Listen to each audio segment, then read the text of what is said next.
Louvado seja o nome do Senhor. Vamos ler o Salmo 105 nessa manhã. Deem graças ao Senhor, invoquem o seu nome. Tornem conhecidos entre os povos os seus feitos. Cantem a Deus, cantem louvores a Ele, falem de todas as suas maravilhas. Gloriem-se no seu santo nome, alegre-se o coração dos que buscam o Senhor. Busquem o Senhor e o seu poder. Busquem continuamente a sua presença. Lembrem-se das maravilhas que Ele fez, dos prodígios, juízos dos seus lábios, vocês, descendentes de Abraão, seu servo. Vocês, filhos de Jacó, seus escolhidos. Ele é o Senhor, nosso Deus. Os seus juízos permeiam toda a terra. Lembra-se perpetuamente da sua aliança, da palavra que empenhou para 1000 gerações, da aliança que fez com Abraão, do juramento que fez a Isaque, que confirmou a Jacó por decreto, e a Israel por aliança perpétua, dizendo: eu lhe darei a terra de Canaã como porção da sua herança. Quando eles eram em pequeno número, pouquíssimos e estrangeiros na terra de Canaã, quando andavam de nação em nação, de um reino para outro reino, Deus não permitiu que ninguém os oprimisse e, por amor deles, repreendeu reis, dizendo: não toquem nos meus ungidos, nem maltratem os meus profetas. Deus fez vir fome sobre a terra e cortou os meios de se obter pão. Adiante deles enviou um homem, José, que foi vendido como escravo. Apertaram seus pés com correntes, puseram uma coleira de ferro no seu pescoço, até se cumprir a profecia a respeito dele. E tê-lo provado a palavra do Senhor, o rei mandou soltá-lo. O dominador dos povos o pôs em liberdade. Constituiu o senhor de sua casa, administrador de tudo o que possuía, para, como bem quisesse, sujeitar os seus príncipes e ensinar a sabedoria aos seus anciãos. Então Israel entrou no Egito, Jacó peregrinou na terra de Cã. Deus fez sobremodo fecundo o seu povo e o tornou mais forte do que os seus opressores. Mudou o coração dos egípcios para que odiassem o seu povo e usassem de astúcia para com seus servos. Deus lhes enviou Moisés, seu servo, e Arão, a quem havia escolhido, por meio dos quais fez entre eles os seus sinais e maravilhas na terra de Cã. Enviou trevas e tudo escureceu. Moisés e Arão não foram rebeldes à sua palavra. Transformou as águas em sangue e assim fez morrer os peixes. A terra produziu rãs em abundância, até nos aposentos dos reis. E Deus falou, e vieram nuvens de moscas, piolhos em toda a terra do Egito. Por chuva deu granizo e fogo chamejante naquela terra. Devastou-lhes os vinhedos, os figueirais, quebrou as árvores da terra deles. Ele falou, vieram gafanhotos e lagartas sem conta, que devoraram toda a vegetação do país, comeram o fruto dos campos. Também feriu de morte os primogênitos da terra deles, as primícias do seu vigor. Então Deus fez sair o seu povo, com prata, ouro, e entre as tribos não havia um só inválido. O Egito se alegrou quando eles saíram, porque lhes tinham infundido terror. Deus estendeu uma nuvem que servisse de toldo e um fogo para iluminar de noite. Pediram e Deus fez vir codornizes, saciou com pão do céu, fendeu a rocha, dela brotaram águas, correram como um rio pelo deserto, porque estava lembrado da sua santa palavra e de Abraão seu servo. Ele conduziu o seu povo com alegria, com júbilo os seus escolhidos, deu-lhes das terras das nações, e eles se apossaram do fruto do trabalho dos povos, para que lhe guardassem os preceitos e lhe observassem as leis. Aleluia! Glória a Deus! A fidelidade de Deus ao seu povo. Salmo 105 deixa isso muito claro. Senhor, o Deus Todo-Poderoso, Criador de todo o universo, que ama a todos, Ele é fiel ao seu povo. A Bíblia diz que Ele é fiel até quando nós somos infiéis, porque Ele não nega a si mesmo. Este Deus poderoso, glorioso, que os salmos falam tanto da sua grandeza, Ele também é um Deus pessoal. Ele é um Deus que Ele é fiel, que tem promessas para a nossa vida, pessoal, coletiva, como igreja, como nação, há promessas de Deus, e Ele é fiel.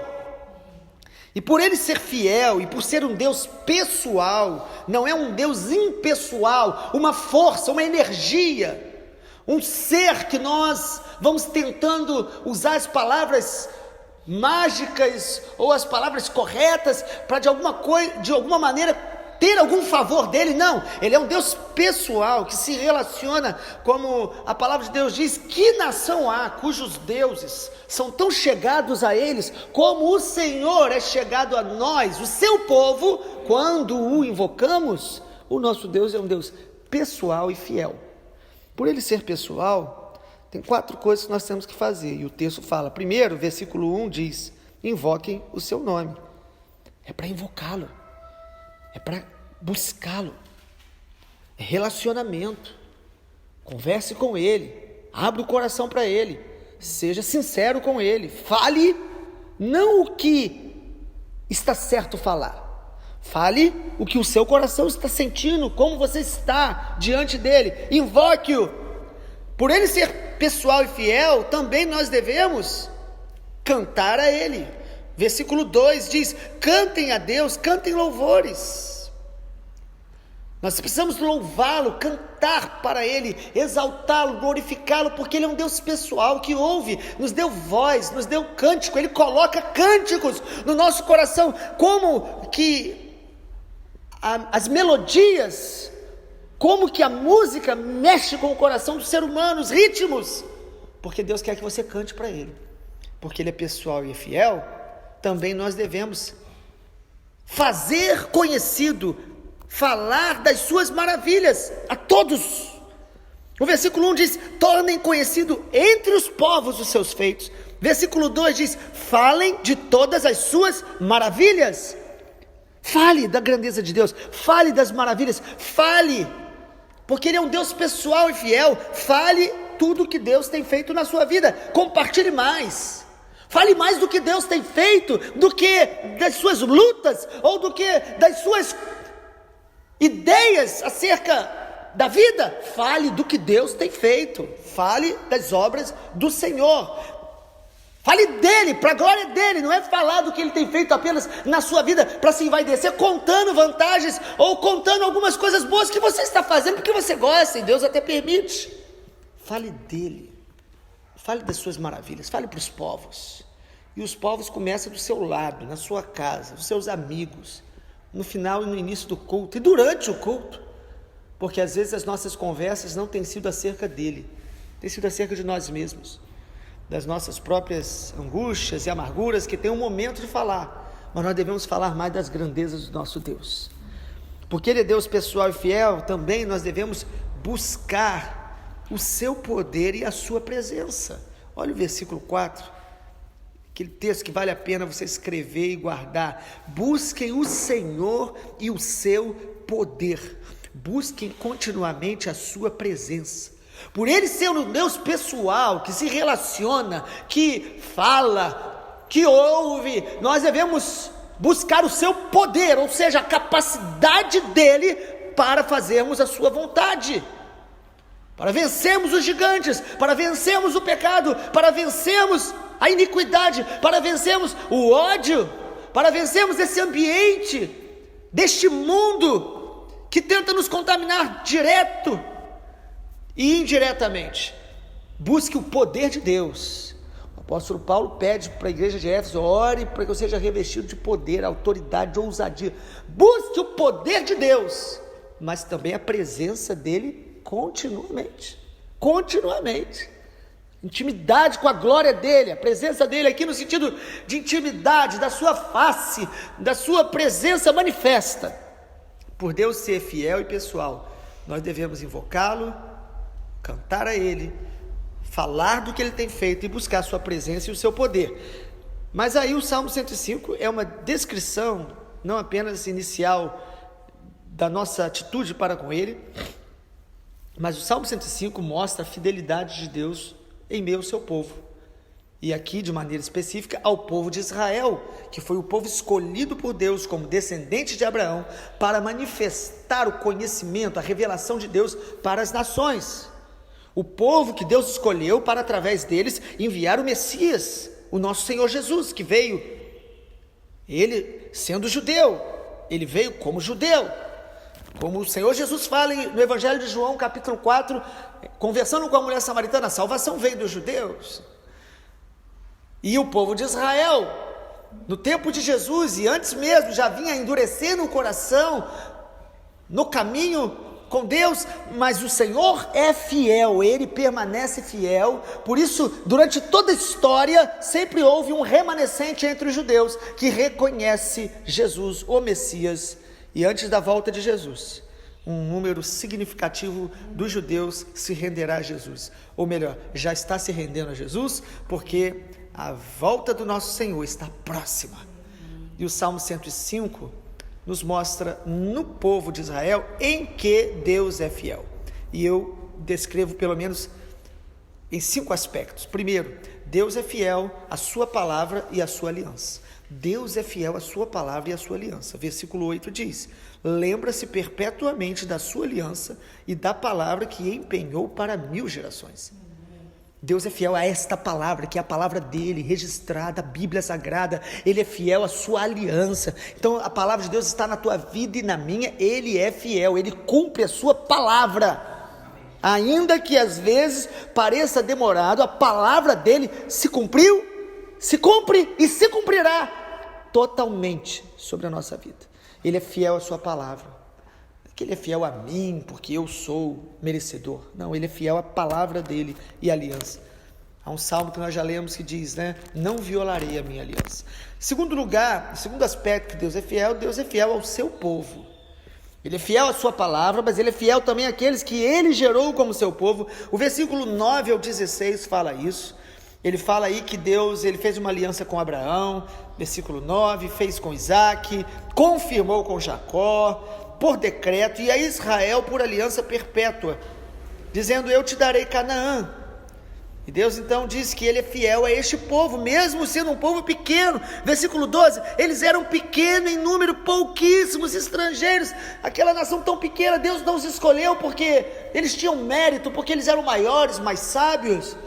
Deus poderia ter escolhido o Egito ou outra nação, mas ele escolhe uma nação pequena, para mostrar que o poder é dele, a glória é dele, que é ele que faz. Ele escolheu você e a mim, apesar das nossas limitações, porque ele é fiel à palavra dele e é fiel àqueles que ele escolhe, o seu povo, aqueles que se rendem a ele, que creem nele. Ele é fiel ao seu povo. Então ele está dizendo no Salmo 105, a descrição é do Deus que prometeu a Abraão e perpetuou isso sobre a sua descendência. Deus é fiel ao seu povo. Versículo 14 diz que ele não permitiu que ninguém o oprimisse, e por amor deles repreendeu reis. Não importa se nós estamos vivendo numa nação onde a inclinação do coração da sociedade tem sido cada dia mais a iniquidade, Deus é fiel ao seu povo em qualquer tempo da história e em qualquer geografia que nós estivermos. Ele é fiel ao seu povo. Terceiro, Deus é fiel nas provações. Terceiro aspecto, Deus é fiel. Não é porque somos povo de Deus, porque Deus tem promessas, que nós não seremos provados. Olha o versículo 17 ao 21, ele descreve justamente a história de José. Ele fala no versículo 17 do Salmo 105, adiante deles enviou um homem, José. Aí você pensa, Deus enviou um homem. Você pensa, Deus escolheu alguém, abriu as portas e enviou de uma maneira muito preciosa. Não, ele foi como? Escravo, está aí no texto. Enviou vendido. Ele foi vendido como escravo, os pés foram apertados, ele teve uma coleira no pescoço, mostrando aí, amado, que nada do que ocorre conosco foge à soberana vontade de Deus. Deus pode estar te enviando, te preparando, através dessas duras provas que você está passando. Através de traições, através de decepções, através de tribulações, Deus pode estar buscando tratar do teu caráter, tratar da tua maturidade, aperfeiçoar você para o propósito dele. José não entendia isso naquele momento, E você e eu não entendemos os momentos iniciais de uma prova, mas nós precisamos continuar adorando, confiando no sonho que Ele nos deu, adorando e reconhecendo e temendo o nome do Senhor, como José fazia. Mesmo na prisão, mesmo diante da tentação, ele mantinha seus olhos no Senhor e a confiança na palavra de Deus. Amado, Deus é fiel nas provações. Ele não é fiel para tirar as provações, Ele é fiel para te dar graça no meio das provações, para te sustentar no meio delas, te preservar no meio delas, te aperfeiçoar no meio delas, nos moldar no meio delas. Deus é o Deus de José. O versículo 19 é tremendo, não é verdade? Porque diz assim, até cumprir-se a profecia a respeito dele e tê-lo provado a palavra do Senhor. Deus te dá palavra, mas a palavra nos provará. Naquilo que muitas vezes pregamos, cremos, recebemos, seremos provados até se cumprir a profecia. E aí Deus, versículo 20, o rei mandou soltá-lo, porque Deus tem o coração do rei em suas mãos, e Deus é fiel. Em quarto lugar, Deus é fiel também nos seus propósitos. Versículo 24 em diante diz: Deus fez sobremodo fecundo o seu povo e o tornou mais forte do que os seus opressores. José foi para o Egito, José se tornou um grande governador, mesmo chegando lá das piores formas, Deus o exaltou, porque não há nada que possa impedir o propósito de Deus na nossa vida, se nos mantermos fiéis. Mas lá Deus começa um novo tempo. Deus tinha o propósito de levar o povo de Israel à terra de Canaã e conquistar. Deus é fiel para cumprir os seus propósitos. Do versículo 24 ao 36 vai nos falar sobre isso. Como que Deus, depois de estabelecê-los no Egito, Deus começa um processo de arrancá-los do Egito. Deus fez aquele povo pequeno ser mais forte do que os seus opressores. Deus nos dá forças para vencermos todo nível de opressão e de batalha espiritual.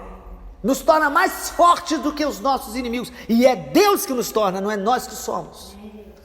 O texto diz isso, não diz claramente? No versículo 24... Deus fez fecundo e o tornou mais forte. Por isso que lá em Êxodo capítulo 1 e 2, Faraó estava preocupado com o crescimento, a força do povo de Israel, e começa um processo de tentar matar as crianças, um espírito para matar todos aqueles meninos que estavam nascendo. Mas o texto diz, no versículo 26, Deus enviou Moisés, enviou Arão, Deus começou a fazer maravilhas, Deus começou a fazer sinais, ou seja, Deus é fiel nos seus propósitos, e para isso Ele envia pessoas para nos abençoar, Ele envia a palavra, como Moisés representando aqui, para nos libertar, para nos encorajar, para nos tirar desse Egito, para nos tirar do domicílio da escravidão, para nos tornar livres e nos encaminhar em direção a Canaã espiritual, que é a plenitude de Jesus dentro de nós.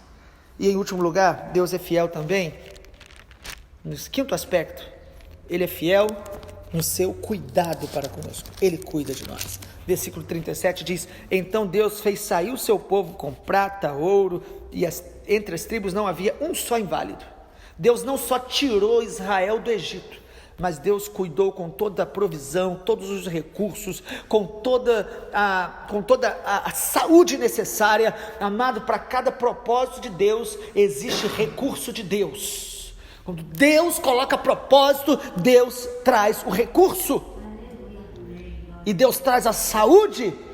Deus diz o texto que não havia inválido entre eles. Imagina aqueles, talvez, alguns acreditam que talvez 500 mil, talvez 800 mil pessoas, talvez 1 milhão de pessoas entre os israelitas, todos marchando naquele exército, naquele deserto, e todos de várias idades, mas o Senhor dava tudo o que eles precisavam. Deserto não é lugar onde vai faltar, deserto é o lugar onde Deus vai nos dar o suficiente. Deus vai nos sustentar. Às vezes Ele não nos dá com sobra durante algum tempo, para provar o nosso coração, se está nele ou se está nas coisas deste mundo ou nas bênçãos. Versículo 37 em diante diz, Deus fez sair com prata e ouro. O Egito se alegrou quando eles saíram, versículo 38. E diz o texto que Deus colocou aquele toldo para que protegesse durante aquela nuvem, durante a manhã, um fogo para iluminar as noites. Eles pediram, Deus deu codornizes, e Deus deu pão do céu, Deus deu água, Deus deu tudo. Versículo 42, porque estava lembrado da sua santa palavra e de Abraão, o seu servo. Deus é fiel nos seus cuidados. E Deus, versículo 44, deu a terra das nações. Por que eles possuíram a terra daquelas nações? Porque aquelas nações provocaram a ira de Deus durante muito tempo com os seus pecados, com as suas iniquidades. E quando Israel entra e conquista a terra, e passa alguns anos, e passa séculos ali, e começa a pecar contra Deus, Deus permite também que eles perdessem aquela terra. Mas o Senhor é fiel, e Ele cuida de nós. E Ele restaurou Israel a sua terra. Nas últimas décadas temos celebrado o retorno dos judeus à sua terra, e nós, como nação brasileira, abençoamos Israel em nome de Jesus, porque há uma promessa, Gênesis 12, eu abençoarei aqueles que te abençoarem. Vamos orar. Pai, obrigado, porque o Senhor é fiel, o Senhor é um Deus pessoal, o Senhor é um Deus que é o nosso Pai, que ouve as nossas orações, que sente as nossas dores, que conhece os nossos caminhos.